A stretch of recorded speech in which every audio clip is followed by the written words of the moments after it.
भारतीय रेलवे एक इतना बड़ा नेटवर्क, रोज लाखों जिंदगियां इससे जुड़ती हैं। ये सिर्फ ट्रेनें या पटरियां नहीं हैं, लाखों कर्मचारी हैं जो इसे चलाते हैं। पर कभी सोचा है इन कर्मचारियों का ध्यान कैसे रखा जाता है, खासकर उनकी छुट्टियों का? बिल्कुल। और इतने बड़े संगठन में जहां काम कभी रुकवा नहीं, छुट्टियों का एक सिस्टम होना तो बहुत जरूरी है। ये एक तरह का संतुलन है, ऑपरेशन चलता रहे और कर्मचारियों का भी ख्याल रहे। हाँ, और यही संतुलन शायद हमें आज के हमारे स्रोतों में दिखेगा। हम देख रहे हैं भारतीय रेल स्थापना संहिता खंड 1, उसके अध्याय 5 के कुछ हिस्से। ये खास तौर पर 1 फरवरी 1949 के बाद वाले उदारीकृत छुट्टी नियमों से जुड़े हैं। जी, और ये नियम बहुत अहम है क्योंकि यही तय करते हैं कि रेल कर्मचारी छुट्टी कैसे ले सकते हैं, कब ले सकते हैं। ये सिर्फ कायदे कानून नहीं है, ये दिखाते हैं कि इतना बड़ा सरकारी सिस्टम अपने लोगों की ज़रूरतों को कैसे देखता है, कैसे मैनेज करता है। तो आज हम इन्हीं छुट्टी नियमों की दुनिया में थोड़ा गहरे उतरेंगे, समझने की कोशिश करेंगे कि कितने तरह की छुट्टियां हैं, कौन ले सकता है, क्या शर्तें हैं और कुछ दिलचस्प बातें भी, है ना? मकसद यही है कि ये जो जटिल सी व्यवस्था है उसे थोड़ा आसान करके समझें। हाँ, और ये भी समझें कि रेलवे जैसे संगठन को ऐसे लिखित संहिताबद्ध नियमों की जरूरत क्यों पड़ती है। ये पारदर्शिता और एकरूपता लाने का तरीका है, ताकि सबके लिए नियम लगभग समान हो। बिल्कुल, तो चलिए शुरू करते हैं एकदम बेसिक सवाल से। क्या रेलवे में छुट्टी लेना कर्मचारी का हक है, मतलब अधिकार कि मांगा और मिल ही जाएगा? ये बहुत आम सवाल है और धारणा भी यही रहती है अक्सर। लेकिन नियम 503 वो साफ कहता है कि छुट्टी को अधिकार की तरह क्लेम नहीं किया जा सकता। अच्छा, मतलब ये कि जो अथॉरिटी छुट्टी मंजूर करती है वो संगठन की जरूरत, मतलब रेलवे के काम को देखते हुए छुट्टी देने से मना भी कर सकती है, या अगर पहले मंजूर कर भी दी हो तो उसे रद्द भी कर सकती है। काम पहले आता है। ओह, ये तो पहली ही बात काफी अहम पता चली। अच्छा, अब कुछ शब्द हैं जो बार बार आते हैं इन नियमों में, जैसे स्थायी कर्मचारी, अस्थायी, अर्धस्थायी और सेवा के पूर्ण वर्ष। ये सब क्यों जरूरी हैं? जी, ये बहुत जरूरी है, क्योंकि कर्मचारी को कौन सी छुट्टी मिलेगी, कितनी मिलेगी, ये अक्सर इसी पर निर्भर करता है कि उसकी नौकरी पक्की है या कच्ची, मतलब वो स्थायी है या नहीं, और उसने कितने साल लगातार काम किया है, जिसे सेवा के पूर्ण वर्ष कहते हैं। तो स्थायी और अस्थायी के लिए नियम अलग हो सकते हैं? हाँ, कुछ हद तक। जैसे स्थायी कर्मचारी का पद पर एक तरह का लीनियन होता है, हक होता है। उनकी कुछ छुट्टियों की पात्रता थोड़ी अलग हो सकती है, खासकर कुछ विशेष छुट्टियों के मामले में। और सेवा के पूर्ण वर्ष तो लगभग हर छुट्टी की गणना के लिए महत्वपूर्ण है। और इसमें एक अवकाश विभाग या वेकेशन डिपार्टमेंट का भी जिक्र है। हाँ, वो उन विभागों के लिए हैं जहां लंबी छुट्टियां होती हैं, जैसे रेलवे के स्कूल। अब क्योंकि उन्हें गर्मी या सर्दी की लंबी छुट्टियां मिलती हैं, तो उनके लिए कुछ छुट्टियों के नियम, खासकर अर्जित छुट्टी के, थोड़े अलग हैं। उन्हें वो उतनी नहीं मिलती जितनी बाकी कर्मचारियों को। ठीक है। और ये नियम लागू किस पर होते हैं, क्या 1949 से पहले वालों पर भी? देखिए, मुख्य रूप से ये उन पर लागू हैं जिनकी भर्ती 1 फरवरी 1949 को या उसके बाद हुई, या फिर हाँ, कुछ पुराने कर्मचारी भी थे जिन्होंने खुद चुना था कि वो इन नए उदारीकृत नियमों के तहत आना चाहते हैं। समझ गई। तो बुनियाद अब साफ है। अब आते हैं छुट्टियों के प्रकार पर। सबसे आम वाली, जिसका नाम सबने सुना होता है, अर्जित छुट्टी या अर्न्ड लीव। इसे नियमों में क्या कहते हैं और ये मिलती कैसे है? नियमों में से कहते हैं औसत वेतन छुट्टी, लीव ऑन एवरेज पे, यानी LAP। ज्यादातर कर्मचारी, स्थायी हों या अस्थायी, बस स्कूल स्टाफ को छोड़कर हर कैलेंडर साल में 30 दिन की LAP कमाते हैं। 30 दिन। और ये जमा कैसे होती है? साल के अंत में एक साथ? नहीं, ये 2 किस्तों में जमा होती है। 15 दिन 1 जनवरी को क्रेडिट हो जाती है और बाकी 15 दिन 1 जुलाई को, मतलब हर 6 महीने पर 15 दिन। अच्छा, और इसे जमा करने की कोई लिमिट है कि बस जमा करते जाओ? नहीं, लिमिट है। एक कर्मचारी अपने खाते में ज्यादा से ज्यादा 300 दिन की LAP जमा कर सकता है। ये 300 दिन की सीमा ये भी दिखाती है कि हाँ, लंबी सेवा का फायदा है, पर रेलवे ये भी चाहता है कि लोग छुट्टी लें, सिर्फ जमा ना करें। 300 से ऊपर होते ही वो लैप्स हो जाती है, मतलब बेकार चली जाती है। 300 दिन? ये तो काफी है। और रेलवे स्कूल स्टाफ का क्या, उनके लिए भी 300 दिन? नहीं, जैसा हमने कहा, अवकाश विभाग के नियम थोड़े हद हैं। जो स्कूल स्टाफ छुट्टियों का पूरा फायदा उठाते हैं, उन्हें आमतौर पर LAP नहीं मिलती। हाँ, अगर वो छुट्टियों में काम करते हैं तो उसके बदले कुछ छुट्टी मिल सकती है, लेकिन उनके लिए LAP जमा करने की ऊपरी सीमा सिर्फ 180 दिन है, 300 नहीं। ये बड़ा अंतर है। LAP के अलावा दूसरी मुख्य छुट्टी कौन सी है? दूसरी है अर्ध औसत वेतन छुट्टी, लीव ऑन हाफ एवरेज पे, LAHP। ये मिलती है सेवा के हर पूर्ण वर्ष के लिए 20 दिन के हिसाब से, और ये भी साल में 2 बार जमा होती है, 10 दिन 1 जनवरी को, 10 दिन 1 जुलाई को। और जैसा नाम से लग रहा है, इसमें आधी तनख्वाह मिलती है। बिल्कुल। LAP मतलब पूरा औसत वेतन, LHAP मतलब आधा। और एक और बड़ा फर्क है, LHAP जमा करने की कोई ऊपरी सीमा नहीं है, आप चाहे जितनी जमा कर लें। कोई सीमा नहीं? जी हाँ, जमा करने की कोई सीमा नहीं। लेकिन हाँ, एक बार में आप कुल कितनी छुट्टी ले सकते हैं, सभी प्रकार मिलाकर, उस पर सीमा है। वो सामान्यतः 24 महीने होती है। LHAP का इस्तेमाल अक्सर लंबी बीमारी या निजी ज़रूरतों के लिए होता है, जहां लंबी छुट्टी चाहिए पर शायद पूरी तनख्वाह की ज़रूरत उतनी ना हो। लेकिन सोचिए, किसी को लंबी छुट्टी चाहिए, मान लीजिए इलाज के लिए, हाँ। और खाते में सिर्फ LHAP बची है। आधी तनख्वाह में तो मुश्किल हो सकती है। क्या कोई तरीका है कि पूरी तनख्वाह मिल जाए? हाँ, बिल्कुल। यहीं पर आती है परिवर्तित छुट्टी या कम्यूटेड लीव, नियम 527। इसमें कर्मचारी अपनी जमा LHAP को बदलवा सकता है। बदलवा सकता है? कैसे? मतलब वो जितनी LHAP देगा, उसकी आधी संख्या के बराबर उसे पूरे वेतन वाली छुट्टी मिल जाएगी। मान लीजिए किसी को 60 दिन की छुट्टी चाहिए पूरे वेतन पर, और उसके खाते में 120 दिन की LHAP जमा है, LAP बिल्कुल नहीं है। हाँ। तो वो अपनी 120 दिन की LHAP को परिवर्तित करा के 60 दिन की पूरे वेतन वाली छुट्टी ले सकता है। उसके खाते से 120 दिन LHAP कम हो जाएंगे, लेकिन उसे 60 दिन पूरी तनख्वाह मिलेगी। अरे वाह, ये तो बहुत काम की चीज है, खासकर मेडिकल जरूरत के लिए। ये आसानी से मिल जाती है?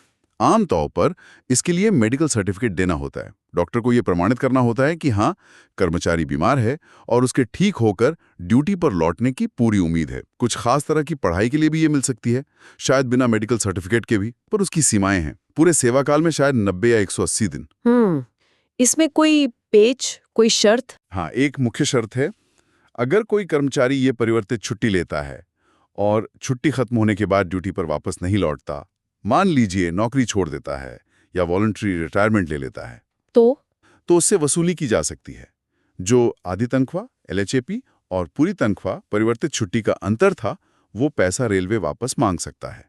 ये एक तरह की सावधानी है। समझ गई। अच्छा, अब एक और स्थिति, किसी की LAP भी खत्म, LHAP भी खत्म, पर छुट्टी चाहिए ही चाहिए, बहुत जरूरत है, शायद मेडिकल कारण ही है, तब क्या होगा?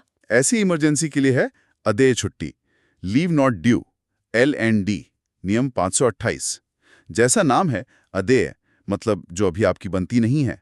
ये तभी मिलती है जब खाते में कोई और छुट्टी न हो, और ये ज्यादातर पक्की नौकरी वालों, मतलब स्थायी कर्मचारियों को ही मेडिकल सर्टिफिकेट के आधार पर मिलती है। अदेय, तो क्या ये एक तरह का उधार है, छुट्टी का लोन?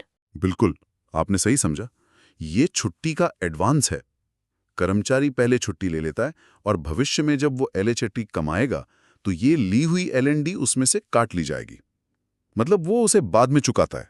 दिलचस्प। इसकी भी कोई सीमा है, कितना उधार ले सकते हैं? हाँ, बिल्कुल। पूरी नौकरी के दौरान कुल मिलाकर अधिकतम 360 दिन की LND ली जा सकती है, और ये भी मेडिकल सर्टिफिकेट पर ही आधारित होती है ज्यादातर। ठीक है। और अगर ये भी ना मिले, या कोई खुद ही चाहे कि उसे छुट्टी चाहिए पर तनख्वाह नहीं चाहिए, मतलब बिना वेतन के, तो फिर आखिरी रास्ता है असाधारण छुट्टी, एक्स्ट्राऑर्डिनरी लीव, EOL, नियम 530। ये तब दी जाती है जब कोई और छुट्टी बाकी ना हो या कर्मचारी खुद लिख कर दे कि उसे बिना वेतन के छुट्टी चाहिए। इसमें कोई तनख्वाह नहीं मिलती। और इसकी अवधि? इसकी अवधि भी अलग अलग स्थितियों पर निर्भर करती है। बिना मेडिकल सर्टिफिकेट के शायद 3 महीने तक, मेडिकल सर्टिफिकेट के साथ 6 महीने तक।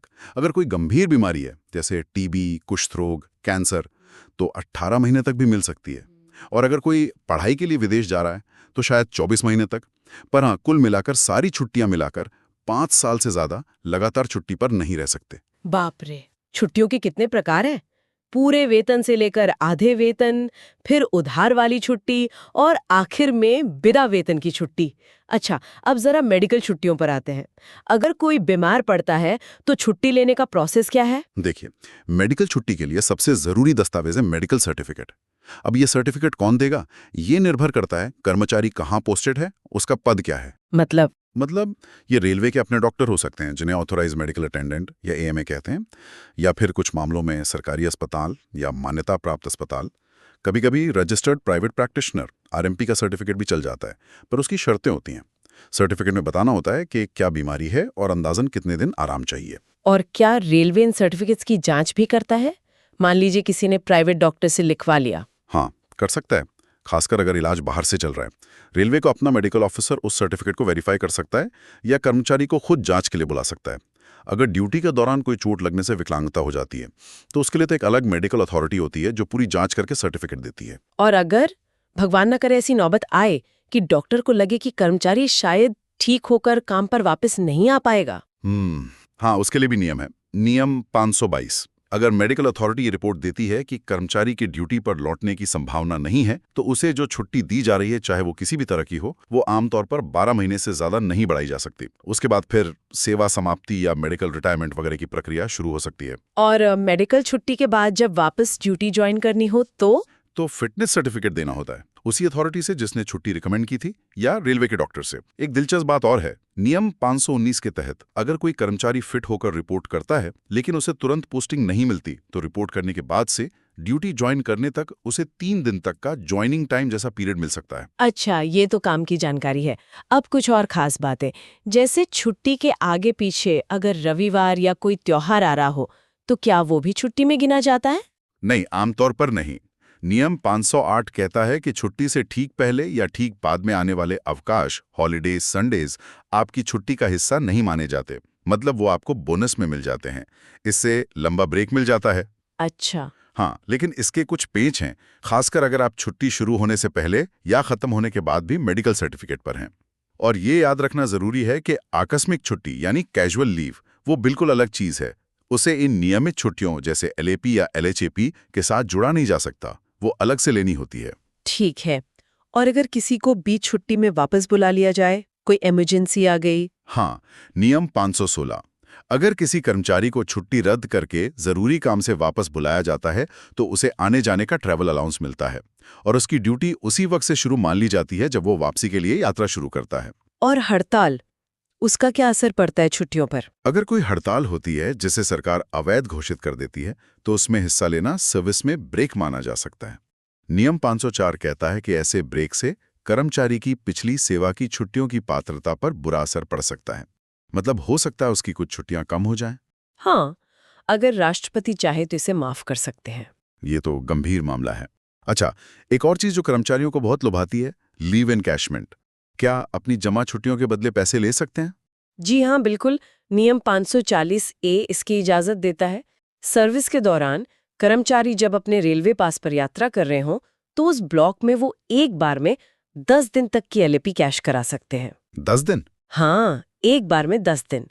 और ऐसा पूरी सर्विस में अधिकतम 6 बार किया जा सकता है, यानी कुल 60 दिन। लेकिन शर्त यह है कि एनकैशमेंट के बाद भी खाते में कम से कम 30 दिन की एलएपी बची रहनी चाहिए। ये एक तरह का इंसेंटिव है। और रिटायरमेंट के टाइम पर? रिटायरमेंट पर तो बची हुई सारी एलएपी यानी 300 दिन तक, और कुछ नियमों के तहत आधी एलएचएफई का भी पैसा मिल जाता है। और हाँ, एक और विकल्प होता है, रिटायरमेंट से ठीक पहले की छुट्टी, जिसे एलपीआर कहते हैं, यानी लीव प्रिपरेटरी टू रिटायरमेंट कहते हैं। अगर खाते में छुट्टी है तो रिटायरमेंट से कुछ महीने पहले ही छुट्टी पर जा सकते हैं। कोई कर्मचारी लगातार कितने टाइम तक छुट्टी पर रह सकता है मैक्सिमम? नियम 510 कहता है कि सामान्य परिस्थितियों में कोई भी कर्मचारी लगातार 5 साल से ज्यादा छुट्टी पर नहीं रह सकता। इसमें हर तरह की छुट्टी शामिल है, एलएपी, एलएचएपी, ईओएल, सब मिलाकर। अगर कोई 5 साल से ज्यादा बिना बताए गायब रहता है तो ये माना जा सकता है कि उसने नौकरी छोड़ दी है, जब तक कि कोई बहुत ही असाधारण वजह ना हो। समझ गई। अब आखिर में ये छुट्टियां देता कौन है? और अगर एक साथ कई लोग छुट्टी मांग लें तो किसे पहले मिलेगी? क्या प्रक्रिया है? छुट्टी मंजूर करने का अधिकार सक्षम प्राधिकारी यानी कॉम्पिटेंट अथॉरिटी के पास होता है। ये कौन होगा, ये कर्मचारी के पद और विभाग पर निर्भर करता है। और अगर बहुत सारे आवेदन आ जाएं? तो नियम 512 कहता है कि प्राथमिकता तय करते समय सबसे पहले लोक सेवा की आवश्यकताएं यानी रेलवे का काम प्रभावित ना हो, ये देखा जाता है। फिर देखा जाता है कि कर्मचारी को जरूरत कितनी है, उसने पिछली छुट्टी कब ली थी, उसकी नौकरी किस तरह की है, इन सब बातों पर विचार होता है। कोशिश ये भी रहती है कि प्रक्रिया थोड़ी व्यवस्थित हो।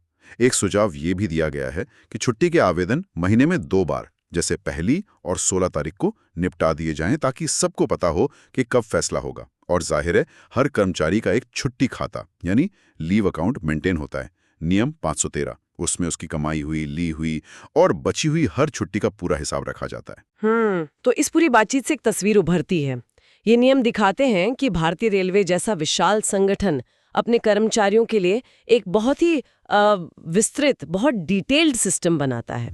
ये कोशिश है कि संगठन भी चलता रहे और कर्मचारियों की अलग अलग जरूरतें, बीमारी, पढ़ाई, निजी काम भी पूरी हो।